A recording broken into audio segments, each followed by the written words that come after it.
सभी को जयराम जी की।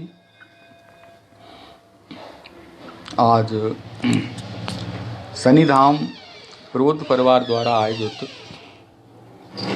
आज की इस व्याख्यान माला में सम्मिलित सभी प्रबुद्ध जनों को मेरा सादर प्रणाम, नमस्कार।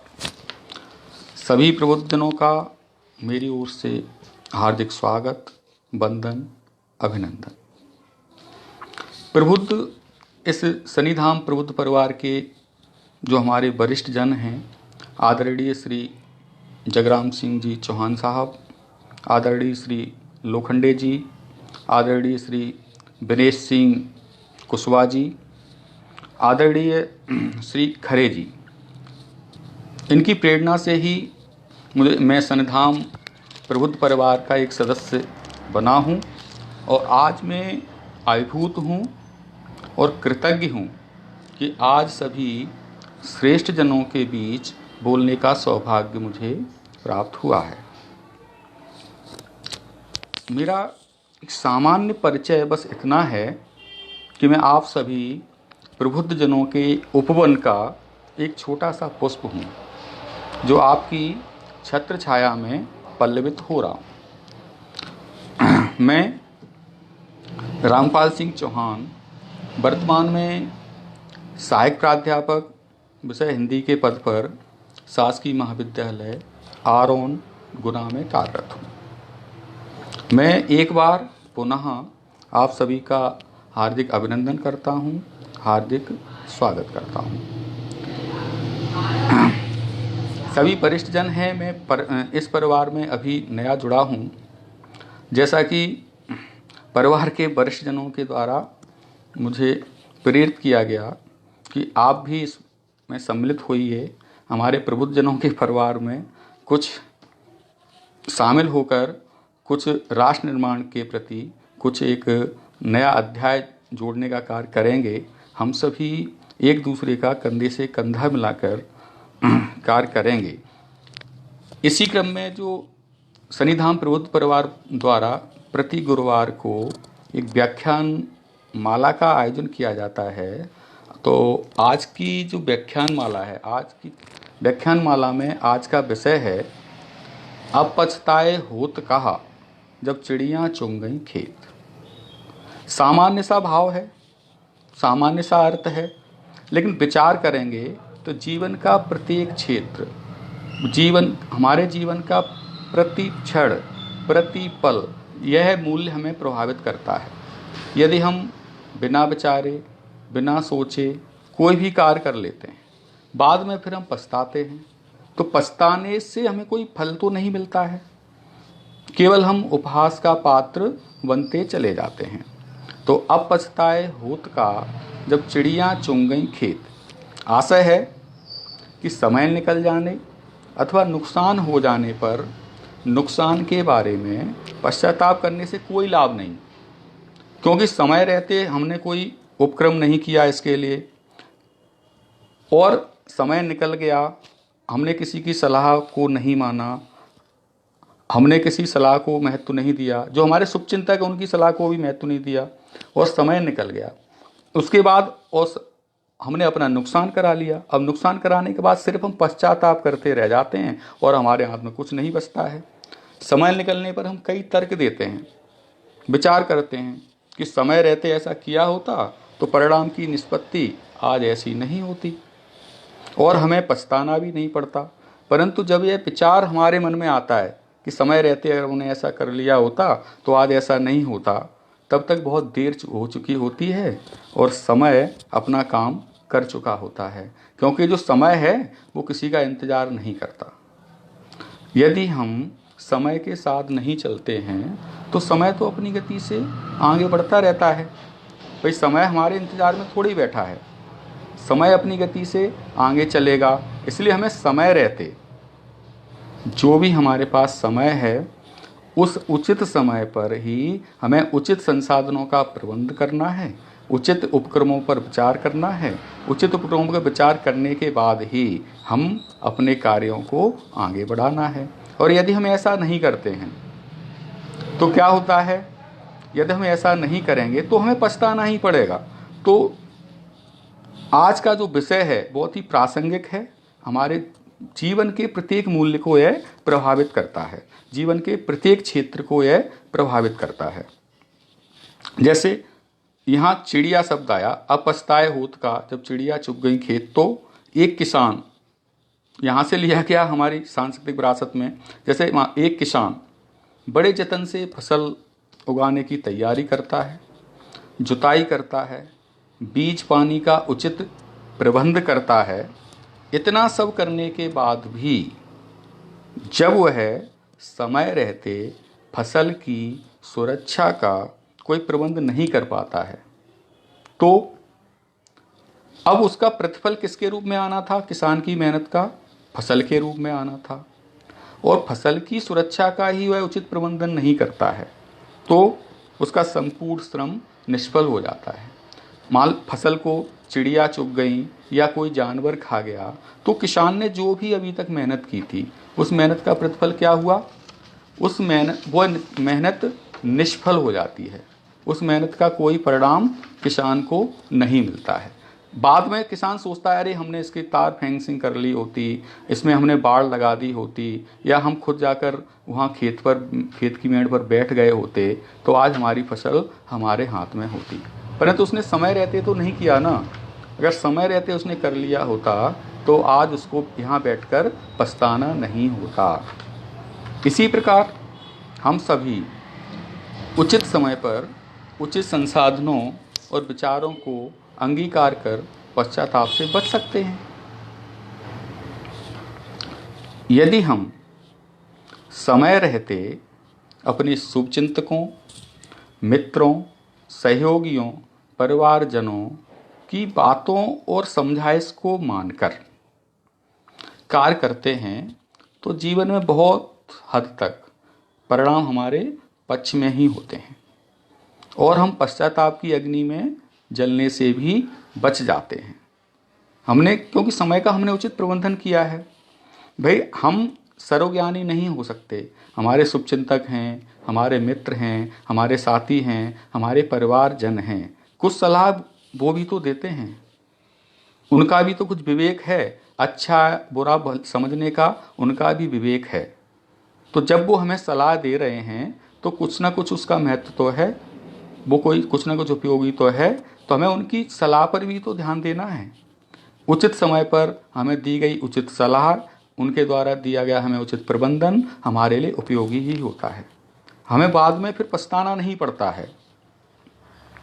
और क्या होता है कि समय रहते जो उचित सलाह नहीं मानने वाले या अथवा उचित उपक्रम ना करने वाले, चाहे कोई कितना भी विद्वान हो, पराक्रमी हो, अक्सर धोखा खा ही जाता है और उस पराक्रमी हो, बलशाली हो, उस व्यक्ति को भी अंत में पछताना ही पड़ता है। जैसे हमारे अब कई सारे उदाहरण हैं। हमारे सनातन धर्म की जो सांस्कृतिक धरोहर है, हमारे पास बहुत बड़ी विरासत है, उस विरासत से में भी हमें इस तरह के कई उदाहरण देखने को मिल जाते हैं। जैसे रामचरितमानस में एक प्रसंग आता है कि भगवान राम और लक्ष्मण, जब सीता हरण हो जाता है तो भगवान राम और लक्ष्मण वन में सीता की खोज में भटक रहे हैं। उसी समय भगवान शंकर और माँ सती भी उस उपवन में विचरण करते हुए आते हैं। भगवान शंकर तो सर्वज्ञाता हैं, सबकी जानने वाले हैं, अंतर्यामी हैं।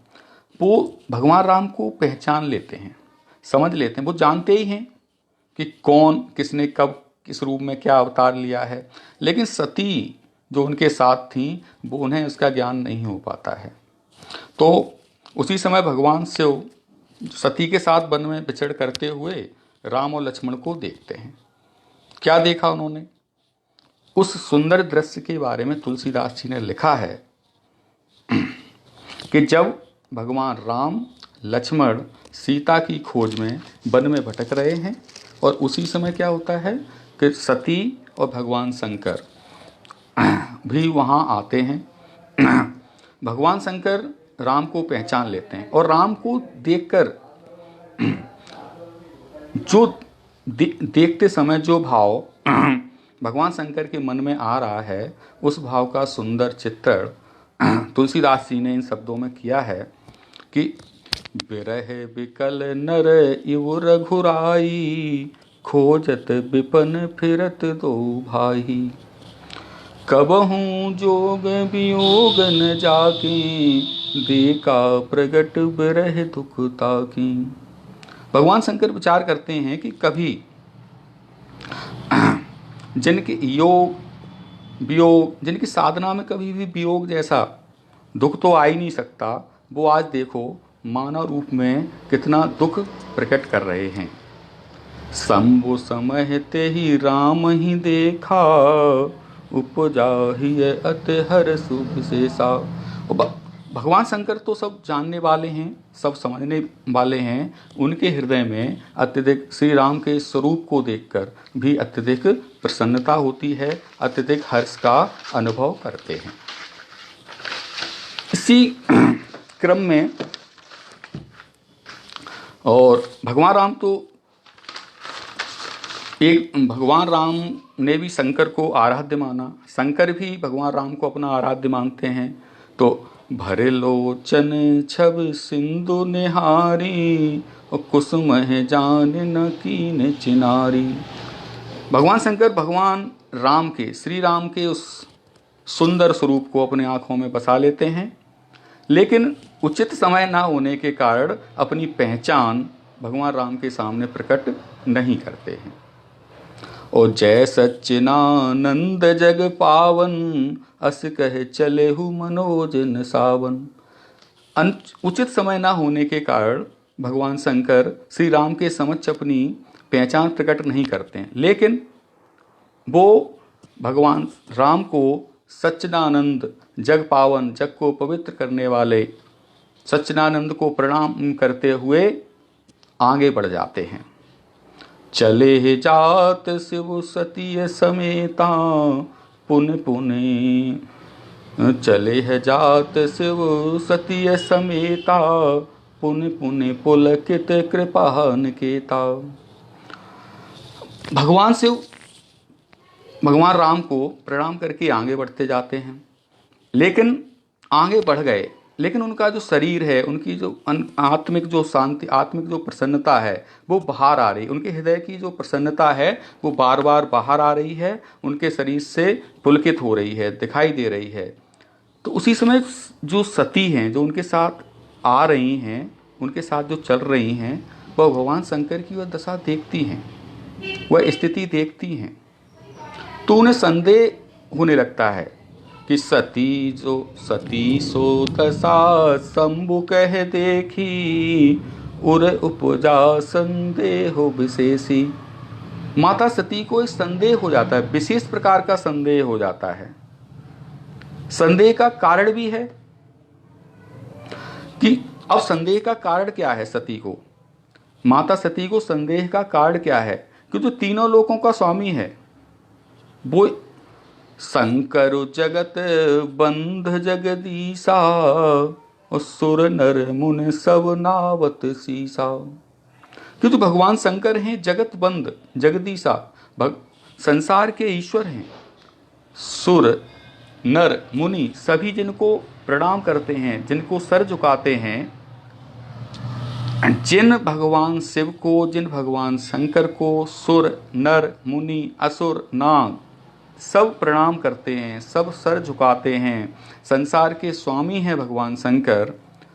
उन भगवान शंकर ने क्या किया है आज कि तिन नृप सुतन कीन परनामा, कहे सच्चिदानंद परधामा।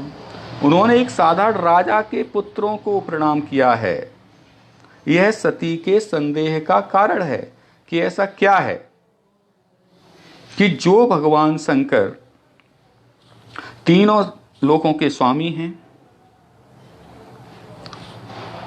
वो भगवान शंकर आज क्या कर रहे हैं। उन भगवान शंकर ने आज साधारण एक राजा के पुत्रों को, मनुष्य रूप को प्रणाम किया है। ऐसा क्या कारण है? यह जो प्रणाम था भगवान शंकर का राम के प्रति जो प्रणाम था, वह क्या करता है, माता सती के हृदय में, माता सती के मन में एक विशेष प्रकार का संदेह प्रकट कर देता, संदेह पैदा कर देता है। भय मगन छब तासु बिलो की, अजहु प्रीत उर रहत न रोकी। भगवान शंकर क्या, जो राम की जो छवि उन्होंने देख ली थी, उस छवि को अपने नेत्रों में उन्होंने बसा लिया और उनके हृदय की जो गति थी, उनके हृदय की जो प्रसन्नता थी, वो उसको छिपा नहीं पा रहे थे। बार बार उनके नेत्रों से, बार बार उनके चेहरों से बाहर प्रकट हो रही थी। यह सती का संदेह का कारण था। यहाँ तुलसीदास जी ने, गोस्वामी तुलसीदास जी ने यहाँ फिर सुंदर एक अभिव्यक्ति की, सुंदर चित्रण किया भगवान के। और जो तुलसीदास जी ने सुंदर वर्णन किया है, वो माता सती की भावना है, सती के हृदय की भावना है कि ब्रह्म जो व्यापक पिरज अज, अकल अनी है अभेद, सो की देह दर हो है नर, चाहे न जानत वेद। कि ब्रह्मा जो व्यापक विरज अज हैं और जिनको वेद भी नहीं जान पाते, जो वेदों की जानकारी से भी परे हैं, वो तो इस मनुष्य रूप को धारण नहीं करेंगे। विष्णु जो सुर हित नर तनुधारी, सोए सर्वज्ञ जथा त्रिपुरारी।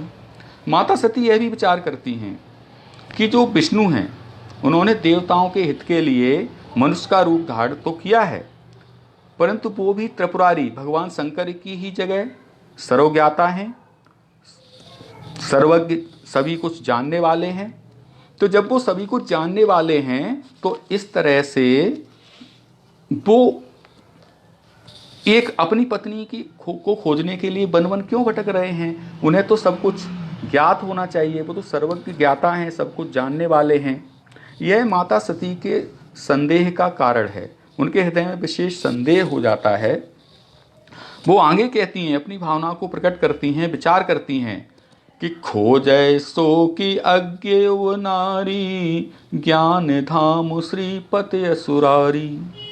जो वो तो ज्ञान के धाम हैं, ज्ञान के भंडार हैं, वो एक अज्ञानी की तरह एक स्त्री की खोज क्यों करेंगे? इसलिए वो विष्णु तो नहीं हो सकते। फिर आगे वो तर्क देती हैं, अपने आप को ही समझाती हैं कि शंभु गिरा पुने मृषा न होई, और शिव सर्वज्ञ जान सब को ही।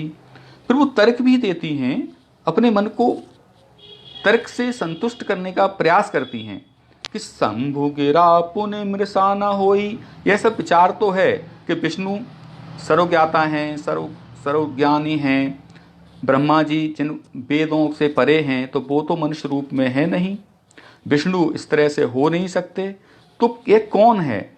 फिर वो कहती हैं, लेकिन कोई तो है कि जो भगवान शंकर ने इनको बोला है, तो भगवान शंकर के वचन भी झूठ नहीं हो सकते। शंभु गिरा पुने मृषा न होई, और शिव सर्वज्ञ जान सब कोई। भगवान शंकर भी सभी कुछ जानने वाले हैं, तो भगवान शंकर ने जो कहा है, इनको जो प्रणाम किया है, वो झूठ तो नहीं है। यह सब संदेह माता सती के मन में स्थापित हो जाता है। भगवान से वो बार बार उनको समझाने का प्रयास करते हैं, परंतु उनका संदेह दूर नहीं होता है। और वे भगवान राम की परीक्षा लेने के लिए भगवान शंकर से बोलती हैं, तो भगवान शंकर भी कहते हैं कि जो तुम्हारे मन अति संदेहु, तो किन जाहे परीक्षा लेहु। भगवान शंकर भी अनुमति दे देते हैं कि अगर आपके मन में कोई संदेह है, अगर हमारे समझाने से भी आप नहीं समझ रहे हैं, तो आप जाकर राम और लक्ष्मण की जाकर परीक्षा ले लो, आप भी अपने संदेह को परीक्षा लेकर दूर कर लो। तो यहाँ कहने का भाव ये है कि जब माता सती जैसी शक्ति, जो तीनों लोगों की शक्ति है, वो भी भ्रम में पड़ जाती है, उनको भी संदेह हो जाता है, तो हम सब तो साधारण मनुष्य हैं। तो वो परीक्षा लेने के लिए चलती हैं। परीक्षा लेने के लिए जब पहुंच जाती हैं तो क्या करती है, सीता का वेश धारण कर लेती हैं। भगवान राम लक्ष्मण आगे आ रहे हैं और वो सीता का वेश धारण करके रास्ते में उनके समक्ष पहुंच जाती हैं। तो लक्ष्मण ने भी पहचान लिया, लक्ष्मण ने भी जान लिया कि माता सती हैं जिन्होंने सीता का वेश धारण किया हुआ है। लक्ष्मण दीखे उमा कृत भेषा, चकित भये ब्रह्म हृदय विशेषा। लक्ष्मण ने देखा कि माता सती ने सीता का रूप धारण किया हुआ है। वो आश्चर्य में पड़ जाते हैं कि ऐसा क्यों है। कहे न सकत कछु अति गंभीरा, और प्रभु प्रभाव जानत मत धीरा। लेकिन लक्ष्मण ने उस समय कोई कुछ भी बोला नहीं, गंभीर मुद्रा में बने रहे। वो जानते हैं कि यह भी प्रभु राम की कोई लीला है, प्रभु स्वभाव, क्योंकि वो अच्छी तरह से प्रभु भगवान राम के स्वभाव से परिचित हैं। उस सतीय कपट जाने हो स्वर स्वामी, समुदर्शी सब अंतर जामी। भगवान राम ने माता सती के इस कपट को, इस दुराव को, इस छिपाव को पहचान लिया। भगवान राम ने क्या किया कि जोर पान प्रभु कीन प्रणामो, पिता समेत लीन जनामू। कहो बहोर कहाँ ब्रस के तू, विपिन अकेल फिरहु के ही हेतु। भगवान राम ने पहचान लिया कि माता सती हैं जिन्होंने सीता का रूप धारण किया हुआ है। तो वो अपने पिता का नाम लेकर, पिता सहित अपना नाम उन्होंने बताया कि मैं राजा दशरथ का पुत्र राम हूं। और पुनः उन्होंने कहा कि आप इस वन में अकेली विचरण क्यों कर रही हैं, भगवान भोलेनाथ, भगवान शंकर कहाँ हैं। तो राम बचन मृद गूढ़ सुन, उपजात संकोच, सती सवेत महेश पे, चली हृदय बहु सोच। जब भगवान राम माता सती को पहचान लेते हैं, इस तरह का वार्तालाप उनके बीच होता है कि हे माता, आप वन में अकेली क्यों घूम रही हैं, भगवान भोलेनाथ, भगवान शंकर कहाँ हैं। इस तरह के रहस्यमयी वचनों को सुनकर माता सती को अत्यधिक संकोच होता है। वो अत्यधिक डरते हुए भगवान शंकर के पास चली जाती हैं। उनके हृदय में बहुत ही संकोच है, बहुत ही लज्जा है, और वो अब यहाँ पश्चाताप करती हैं कि मैं शंकर कर कहाँ न माना, और निज अज्ञान राम पर आना। जाहे उतर अब देहों काहा, उर उपजा अति दारुण दाह।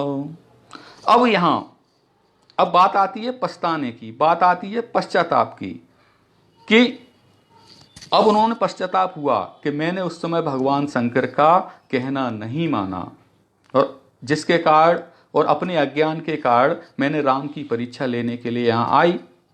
और जाहे उतर अब देहों काहा, उर उपजात दारुण दाह। कि अब मैं भगवान शंकर को क्या उत्तर दूं, और हृदय में अत्यधिक दारुण, अत्यधिक दुख की आग लग जाती है कि अब मैं आज अपने अज्ञान के कारण मैंने भगवान शंकर का कहना नहीं माना, और आज अब वो क्या कर, माता सती पश्चाताप की अग्नि में जलने लगती हैं। लेकिन भगवान शंकर भोलेनाथ तो सब जानने वाले हैं। गई समीप महेश तब, हंसी पूछी कुशलात, लीन परीक्षा कवन विद, सत्य कहो सब बात।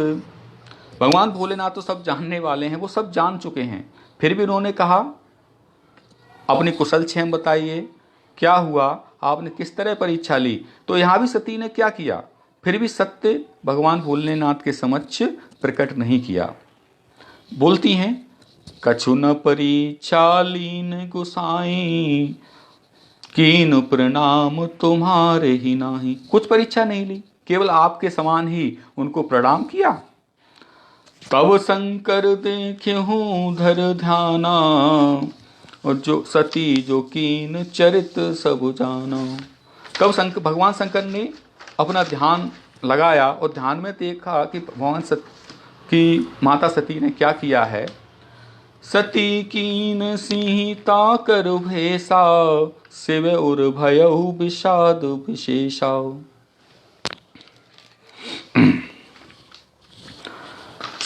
भगवान भोलेनाथ ने देखा कि माता सती ने सीता का रूप धारण किया है। तो जब माता सती ने सीता का रूप धारण किया है, इस कारण शंकर भगवान भोलेनाथ के हृदय में अत्यधिक दुख से भर जाता है कि सती ने यह क्या अपराध कर दिया। अपने अज्ञान के कारण ही सती ने यह कैसा अपराध कर दिया, उन्होंने सीता का रूप धारण कर लिया। तब शंकर प्रभु पद सिरुनावा, सुमृत राम हृदय सुआवा। यही तन सत्य भेंट मोहि नाही, और स्यो संकल्प कीन मन माही। उसी समय भगवान भोलेनाथ ने एक संकल्प ले लिया कि इस शरीर के साथ, सती के साथ मेरा मिलन नहीं होगा, क्योंकि इन्होंने माता सीता का रूप धारण किया है। तो उस समय भगवान शंकर ने अपने मन में संकल्प ले लेते हैं, तो शिवद्वार और सती का मन ही मन त्याग कर देते हैं। सती भी समझ जाती है कि भगवान भोलेनाथ ने हमारा त्याग कर दिया है। इसी समय दक्ष के ग्रह, अब पुनः यही बात आती है कि माता सती फिर एक बार भगवान शंकर की सलाह को नहीं मानती हैं, यानी अपने शुभचिंतकों की सलाह ना मानने के कारण उन्हें कई बार पश्चाताप की अग्नि में जलना पड़ा है। अब पुनः कुछ समय इसी तरह व्यतीत होता है, माँ सती भी समझ रही हैं भगवान भोलेनाथ ने हमारा त्याग कर दिया है। उसी समय राजा दक्ष यानी सती के घर में एक यज्ञ का आयोजन होता है। भगवान शंकर से विरोध के कारण भगवान शंकर और माता सती को छोड़कर सभी देवताओं को वहां आमंत्रित किया गया है। तो जब इनको आमंत्रित नहीं किया गया है और सती को ज्ञात होता है कि पिता के घर में यज्ञ का आयोजन किया जा रहा है, तो वो कहती हैं मैं भी चली जाती हूँ, मैं भी पिता के घर जो यज्ञ आयोजित हो रहा है उसमें मैं भी जाना चाहती हूँ। भगवान भोलेनाथ उन्हें काफ़ी समझाने का प्रयास करते हैं। तुलसीदास जी ने भगवान शंकर ने जो समझाया उसको इन सुंदर शब्दों में व्यक्त किया। जो बिन बोले जाओ भवानी, रहे न सील स्नेह न कानी। कि यदि आप, हे शक्ति, यदि आप बिना बुलाए हुए वहाँ जाती हो, किसी के घर वहाँ जाओगी, तो ना आपके साथ किसी का कोई स्नेह रहेगा, ना कोई आपसे स्नेह रखेगा और ना कोई आपको सम्मान देगा। यहाँ तुलसीदास जी ने एक यह भी कहा कि जदप मित्र पितु गुरु गेहा, जायउ बिन बोले न संदेहा। तुलसीदास जी यहाँ लिखते हैं, यहाँ बोलते हैं, हम सबको संदेश देते हैं कि हमें मित्र, गुरु और अपने स्वामी के घर बिना बुलाए भी चले जाना चाहिए। बिना बुलाए जाने में भी कोई संकोच नहीं करना चाहिए, लेकिन अपने मित्र, प्रभु, गुरु के यहाँ बिना बुलाए जाने में कोई संकोच नहीं करना चाहिए। जा सकते हैं, लेकिन इन तीनों के घर बिना बुलाए जाने पर भी यदि कोई विरोध मानता है तो हमारी उसमें भलाई नहीं है। यदि किसी को विरोध नहीं है, किसी को हम इन तीनों के घर जाने में कोई बुराई नहीं है, तो हमें बिना बुलाए भी चले जाना चाहिए। इनके आमंत्रण का, इनके निमंत्रण का हमें इंतजार नहीं करना चाहिए। तो कह देखा हर जतन बहु, रहे न दक्ष कुमार। दिए मुख्य गण संग तब, विदा कीन त्रिपुरार। सती को काफ़ी समझाया, परंतु वो मानने को तैयार नहीं हुई। तो भगवान शंकर ने अपने कुछ मुख्य गण सती के साथ भेज दिए और कहा इनको दक्ष के घर यज्ञ में सम्मिलित कराने के लिए ले जाइए। अब वही बात सामने आती है, यहाँ फिर एक अपमान, फिर एक पश्चाताप आता है। पिता भवन जब गई भवानी, दक्ष त्रास काहू न सनमानी। दक्ष न कछु पूछी कुशलाता, सती है बिलो के जरे सब गाता। तो माँ भवानी जब दक्ष के घर पहुंचती हैं तो दक्ष ने ऐसा बोल रखा होगा, ऐसा बोला था, उनके दक्ष के डर के कारण किसी ने भी माँ सती को कोई सम्मान नहीं दिया। पिता ने भी, दक्ष ने भी कोई कुशल क्षेम सती से नहीं पूछी और सती को देखकर ऐसा लगा जैसे उनके अंग जल गए हैं। सती को देखकर उनके अंग जलने लगे हैं। तब अब सती को पश्चाताप हुआ। तब चित चढ़ेहु जो शंकर कयहु, और प्रभु अपमान समझ उदयहु। तो अब उस समय सती को पश्चाताप फिर हुआ कि हमने यहां भी शंकर का कहना नहीं माना, अपने शुभचिंतक का कहना नहीं माना। और अब उन्हें ध्यान आता है कि शंकर ने क्या कहा था। भगवान शंकर ने जो कहा था कि अगर बिना बुलाए आप जाएंगे तो वो स्नेह वो सम्मान आपको प्राप्त नहीं होगा। अब यहाँ भी उन्हें पश्चाताप हुआ कि भगवान शंकर ने ये तो बहुत भला कहा था, हमारे भले के लिए ही कहा था, परंतु अब तो समय निकल चुका था। जो अपमान होना था वो माता सती का हो चुका था और हो रहा था। मित्रों, सभी प्रबुद्धजन अच्छे से परिचित हैं कि मनुष्य का एक स्वभाव है कि हम सब कुछ सहन कर सकते हैं, लेकिन अपमान को सहन करना बहुत कठिन होता है। तुलसीदास जी ने भी यहां लिखा, जद्यपि जग दारुण दुख नाना, सब ते कठिन जाते अपमाना। तमाम तरह के दुख हैं संसार में, परंतु यदि कोई हमारा अपमान करता है, कोई हमारी उपेक्षा करता है, तो इस दुख को सहन करना बहुत ही कठिन होता है। इस दुख को, इस अपमान को माता सती सहन नहीं कर पाती हैं और वहाँ उन्हें पश्चाताप होता है कि अगर अभी मैं शंकर भगवान भोलेनाथ का कहना उस समय मान लिया होता, उस समय हमने अपने कदम वहाँ रोक दिए होते, उस समय हमने भगवान शंकर का कहना मानकर यदि मैं आज यहाँ नहीं आई होती तो आज यह अपमान मेरा और भगवान भोलेनाथ का नहीं हुआ होता। तो फिर यहाँ भगवान शंकर की बात ना मानने के कारण माता सती को अपमान हुआ और माता सती को पश्चाताप की अग्नि में जलना पड़ा। और उसी पश्चाताप की अग्नि में जलते हुए माता सती ने अपने शरीर को यज्ञ में जला दिया, अग्नि को समर्पित कर दिया और फिर दूसरा जन्म पार्वती के रूप में लिया। यह सभी जानते हैं कि दूसरे जन्म, अब वो तो सर्वशक्तिमान हैं, दूसरे जन्म में भी उन्होंने तपस्या करके भगवान शंकर को ही वर के रूप में प्राप्त किया। तो यदि हम समय रहते, यहाँ से हमें शिक्षा मिलती है, यहाँ से हमें एक संदेश मिलता है कि यदि समय रहते पार्वती जी ने भी भगवान शिव का कहना मान लिया होता तो उन्हें पश्चाताप की अग्नि में नहीं जलना पड़ता। इसी प्रकार एक रामायण का दूसरा प्रसंग है। परम विद्वान रावण पराक्रमी था, वैभवशाली था, जिसका तीनों लोकों में कोई सानी नहीं उस समय तो, और विजय प्राप्त देवताओं पर भी जिसने विजय प्राप्त कर रखी थी, काल भी जिसके समक्ष नतमस्तक था। वह परम पराक्रमी रावण भी अपने शुभचिंतकों की, अपने मित्रों की सलाह ना मानने के कारण अपने विनाश के, अपने कुल के विनाश का कारण बना था। और उसने क्या किया, अपने शुभचिंतकों की, मित्रों की, किसी की सलाह जब उसने नहीं मानी तो अपने कुल के विनाश को उसने आमंत्रण दिया था, क्योंकि सही समय पर उसने सलाह नहीं मानी। तो जब अब पछताए होत का, जब चिड़ियां चुग गई खेत, जब समय निकल गया, जब समय निकल जाने के बाद समय रहते उसने कोई उपक्रम उचित नहीं किया, उचित सलाह नहीं मानी, और समय निकल जाने के बाद क्या हुआ, उसने अपने कुल के विनाश का वो सबसे बड़ा कारण बन गया। उसके वंश में कोई भी पानी देने वाला भी नहीं बचा। तो रावण, यहाँ तुलसीदास जी ने व्याख्या की कि रावण कितना प्रतापी, कितना प्रकांड विद्वान, कितना बलशाली था। भुजबल विश्व वश्य कर, राख्यौ को न स्वतंत्र, मंडली के मन रावण राज करे निज मंत्र।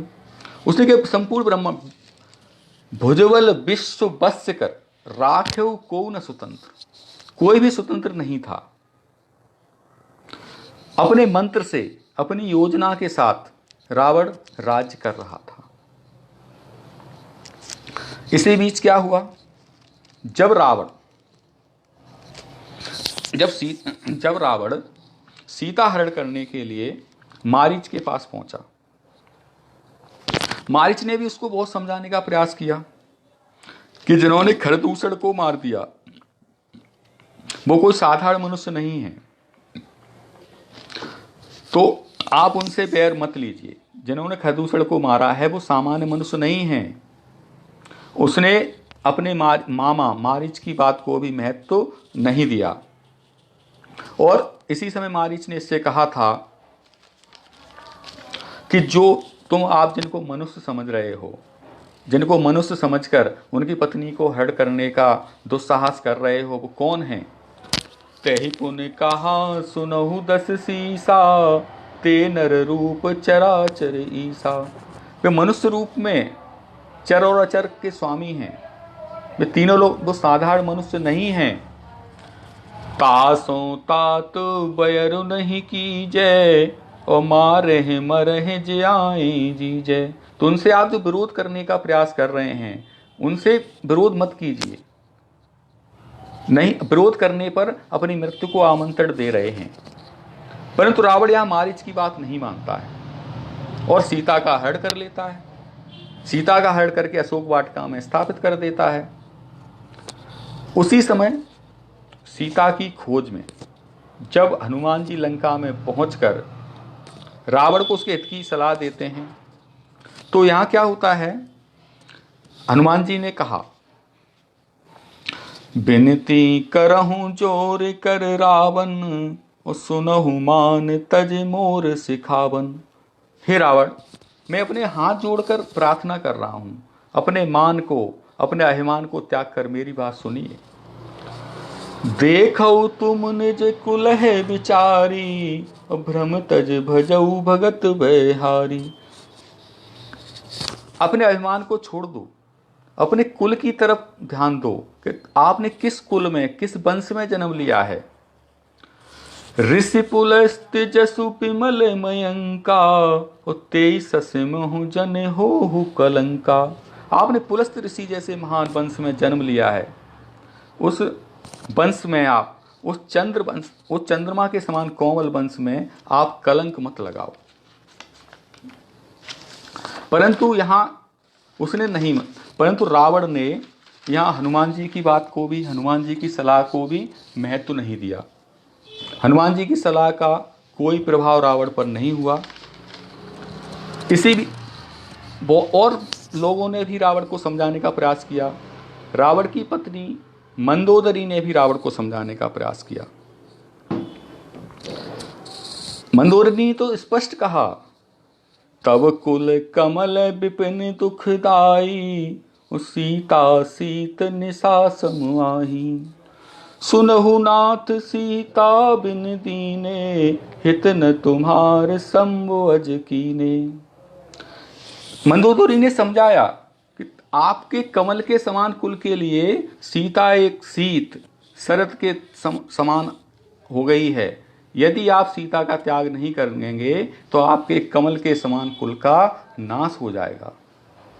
यदि आप सीता को वापस नहीं करते हैं तो या आप हित न तुम्हार शंभु अज कीने, शंभु की तपस्या करने से भी, शंभु को प्रसन्न करने से भी आपका हित सधने वाला नहीं है, आपका विनाश ही सुनिश्चित है।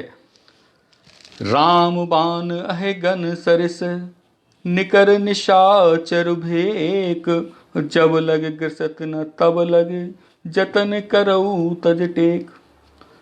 राम के बाण रूपी सर्प जब तक आप निशाचर रूपी सेना को ग्रसित नहीं करते हैं, उससे पहले ही आप कोई ऐसा उपाय कर लो कि जो अपने कुल को बचा सको। मंदोदरी का कहना भी रावण ने स्वीकार नहीं किया। मंदोदरी की सलाह को भी रावण ने नहीं माना।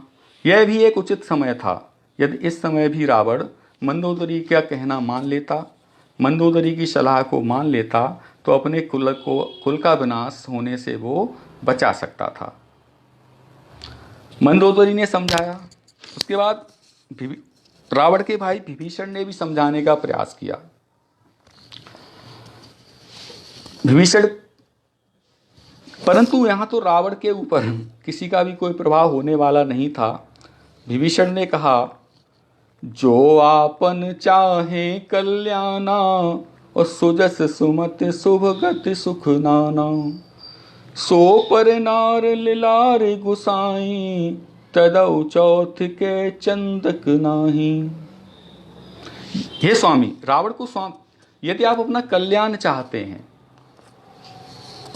अच्छी गति चाहते हैं, नाना प्रकार के सुख चाहते हैं, तो क्या करिए, आप पराई स्त्री को चौथ के चंद्रमा की तरह त्याग कर दीजिए, नहीं तो आप अपने कुल के वंश के विनाश को आमंत्रित कर रहे हैं।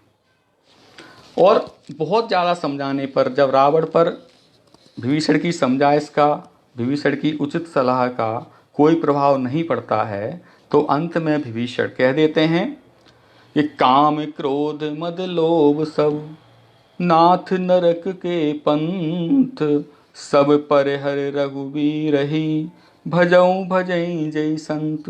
अंत में विभीषण कह देते हैं, जो आपकी काम इच्छा है, तृष्णा है, क्रोध है, मद है, लोभ है, ये सब क्या है, एक नरक के बुरे रास्ते की ओर ले जाने के रास्ते हैं, बुरे मार्ग की ओर ले जाने वाले रास्ते हैं। आप इनको छोड़ दीजिए और उस मार्ग को अपनाइए जिस मार्ग पर सभी संत जाते हैं। यहाँ विभीषण की किसी भी सलाह का प्रभाव रावण पर नहीं होता है। फिर विभीषण कहते हैं, यह राम कोई साधारण मनुष्य नहीं है। तात राम नहीं नर भूपाला, भुवनेश्वर कालहु कर काला। संपूर्ण संसार के स्वामी हैं, काल के भी काल हैं। यह कोई साधारण मनुष्य नहीं है, यह कोई साधारण राजा नहीं है। जासु नाम त्रय ताप न सावन, सोई प्रभु प्रगट समुझ जिए नामन। जिसका नाम लेने से संसार के तीनों दैहिक, दैविक और भौतिक तापों का नाश हो जाता है, वही भगवान विष्णु ने यहाँ अवतार लिया है। यह अपने मन में आप समझ लो। अंत में जब रावण बिल्कुल भी समझने को तैयार नहीं होता है, विभीषण की बात उस पर कोई प्रभाव नहीं करती है, तो विभीषण नतमस्तक हो जाते हैं रावण के समक्ष कि बार बार पद लागहूं, विनय करऊं दस शीस, पर हर मान मोह मद, भजऊ कौशलाधीश। मैं तुम्हारे सामने नतमस्तक हूँ। विभीषण कहते हैं, मैं तुम्हारे सामने नतमस्तक हूँ। मैं बार बार आपको प्रणाम करके केवल यही विनती कर रहा हूँ, आप अपने अभिमान को, अपने मोह को त्याग करके भगवान राम का स्मरण कीजिए, भगवान राम का सीता को वापस कर दीजिए, अगर आप अपने कुल को बचाना चाहते हैं। तो यहाँ सभी उचित सलाह दे रहे हैं, लेकिन रावण समय रहते कोई उचित प्रबंध नहीं कर रहा है, कोई उचित सलाह को नहीं मान रहा है, अचूक सलाह को अंगीकार नहीं कर रहा है। तो रावण अपने भाई विभीषण की सलाह को कोई महत्व नहीं देता है, उल्टा गुस्सा होता है, उल्टा आरोप, दोषारोपण करता है कि ममपुर बस तपस्विन पर प्रीति, सठ मिल जाओ तिनहि कहो नीति। कि मेरे राज्य में रहकर उन तपस्वियों से स्नेह करते हो, उन तपस्वियों से प्रेम रखते हो, तो क्यों ना उस राज्य में ही चले जाओ, उनके पास ही चले जाओ, उनको ही अपनी नीति का बखान करो। मुझे तुम्हारी नीति से कोई मतलब नहीं है। और इतना गुस्सा हो जाता है कि अस कह कीने से चरण प्रहारा, अनुज कहे पद बारही बारा। और चरण प्रहार और अपनी लात का प्रहार कर देता है, अपने पैर के प्रहार से अपने भाई विभीषण को दूर करता है और कहता है कि चल तुम यहाँ से उन्हीं तपस्वियों के पास जाओ और अपनी नीति उन्हीं तपस्वियों के सामने वर्णन करो। मुझे तुम्हारी इस नीति की आवश्यकता नहीं है। विभीषण फिर भी पुनः एक बार फिर प्रार्थना करते हैं, तात चरण गहे मांगहूँ, राखहु मोर दुलार, सीता देहु राम कहो, अहित न होए तुम्हार। पुनः एक बार फिर विनम्र निवेदन करते हैं कि सीता देने में तुम्हारा कोई अहित नहीं है, तुम्हारा कोई नुकसान नहीं है। लेकिन रावण यहाँ भी इतना सब होने के बाद भी सीता को वापस देने के लिए तैयार नहीं होता है। अंत में परिणाम से हम सभी परिचित हैं। रावण विभीषण को अपने राज्य से बाहर कर देता है। अपने किसी भी शुभचिंतक की बात वो नहीं मानता है। किसी भी शुभचिंतक की बात वो समय पर स्वीकार नहीं करता है। किसी भी शुभचिंतक की बात समय पर स्वीकार न करने के कारण अंत में रावण अपने कुल के विनाश का कारण बन जाता है। और जब परिस्थितियां प्रतिकूल हो जाती हैं तब पश्चाताप के सिवाय किसी के पास भी कुछ नहीं बचता है। रावण के पास भी अब कुछ नहीं बचा था, क्योंकि उसने उचित समय पर उचित प्रबंधन नहीं किया था, उचित सलाह का वर्ण नहीं किया था, उचित सलाह को उसने अंगीकार नहीं किया था। यदि वो समय रहते विभीषण की, मंदोदरी की, मारीच की किसी की सलाह अगर उसने मान ली होती तो उसके वंश का इस तरह से विनाश नहीं होता। इस प्रकार हम देखते हैं कि जब हम उचित समय प्रबंधन न करते हुए समय की दौड़ में शामिल तो रहते हैं, उचित समय प्रबंधन नहीं करते, हमें किस समय क्या करना है इस तरह का हम कोई विचार नहीं करते हैं, समय की अंधी दौड़ में हम शामिल रहते हैं, तो क्या होता है, हम अपने अभीष्ट लक्ष्य की प्राप्ति नहीं कर पाते। क्योंकि बिना प्रबंधन किए हुए हमें अपना अभीष्ट लक्ष्य, जो हमने अपना लक्ष्य निर्धारित किया है, उस लक्ष्य की प्राप्ति हमें नहीं होती है। अभीष्ट लक्ष्य की प्राप्ति के लिए हमें उचित समय प्रबंधन करना है, तभी हम अपने अभीष्ट लक्ष्य की प्राप्ति कर पाएंगे।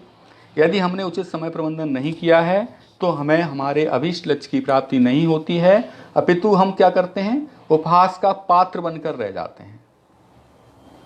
हम विचार करते हैं, सोचते हैं, तब तक समय निकल गया होता है। यदि हम सही समय पर कर लिया होता तो आज हमारी अभीष्ट स्थिति ये नहीं होती। एक साधारण सी बात है, हम सभी में से कुछ शासकीय सेवा में हैं, कुछ व्यापार में हैं। अब आज हमें प्रबंधन करना है उचित समय पर। आज हम सामर्थ्यवान हैं, शक्तिमान हैं, आज हमारी शारीरिक क्षमताएं हैं, हम अपने कमा सकते हैं। अब भविष्य के लिए अगर हम आज प्रबंधन नहीं करेंगे तो कल हमें पछताना पड़ेगा। अब ऐसे ही ये तो अपने निजी जीवन के लिए हो गया। अब अपनी संस्कृति के लिए, अपनी संस्कृति को बचाने का उचित प्रबंधन नहीं करेंगे तो हमारी आने वाली पीढ़ियों को पछताना पड़ेगा। यदि हम पर्यावरण को बचाने के लिए उचित प्रबंधन नहीं करेंगे तो हमें आने वाले पीढ़ियों को भी पछताना पड़ेगा और निकट भविष्य में स्वयं हमें भी पछताना पड़ेगा।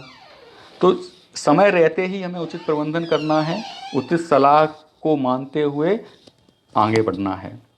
इसीलिए कहा गया था, इसी से मिलता जो कहा गया कि बिना विचारे जो करे सो पाछे पछताए, वो काम बिगाड़े आपनो जग में होते हसाए।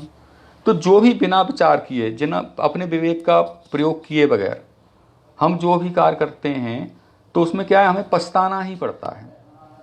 और उसका परिणाम क्या होता है कि स्वयं का काम बिगड़ता है और संसार में हमारी हंसी होती है, हम उपहास का पात्र बन जाते हैं। यदि हमें इस पश्चाताप की अग्नि में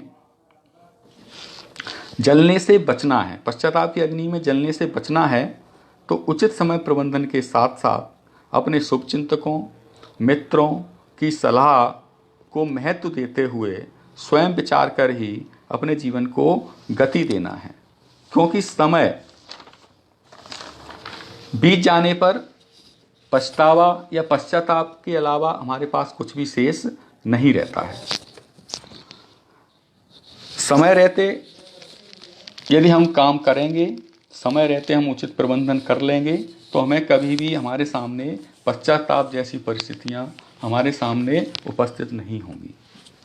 जो भी हमारा अभीष्ट लक्ष्य है, चाहे वो सांस्कृतिक क्षेत्र का हो, चाहे हमारे वो निजी जीवन का हो, व्यवसाय का हो, व्यापार का हो, हमारे सेवा क्षेत्र का हो, सभी में उचित प्रबंधन आवश्यक है। समय का उचित प्रबंधन यदि हम कर लेते हैं तो हमें कभी भी पछताना नहीं पड़ता है। और यदि हम बिना विवेक का उपयोग किए कोई भी कार्य करते हैं उसमें अवश्य ही हमें पछताना पड़ता है। उसके साथ अपन अपना काम तो खराब करते ही हैं, अपना नुकसान तो करते ही हैं, पश्चाताप की अग्नि में हम स्वयं जलते हैं और संसार में हम उपहास का पात्र भी बन जाते हैं। तो जो आज का विषय था, अब पछताए होत का चिड़ियाँ चुग गई खेत। तो जब चिड़ियाँ चुगने के बाद, फसल नष्ट होने के बाद जैसे किसान पश्चाताप करता है, वैसे ही समय निकल जाने के बाद, उचित प्रबंधन का समय हमारे पास न रहने के बाद हमें भी अपने लिए पछताना पड़ता है। तो हम ऐसा कोई कार्य न करें कि जिसमें हमें पश्चाताप की अग्नि में जलना पड़े। और हम तो संदेश यही है, सभी से विनम्र आग्रह है कि हम समय रहते ही अपने उचित प्रबंधन करें, अपना विवेक का प्रयोग करते हुए सही दिशा में आगे बढ़ें। अंत में अब दीपावली का त्यौहार चल रहा है। हम सभी के लिए दीपावली का त्यौहार बहुत उत्सव उल्लास का पर्व है। तो दीपावली की शुभकामनाओं के साथ सभी वरिष्ठजनों को प्रणाम, सभी का वंदन, अभिनंदन।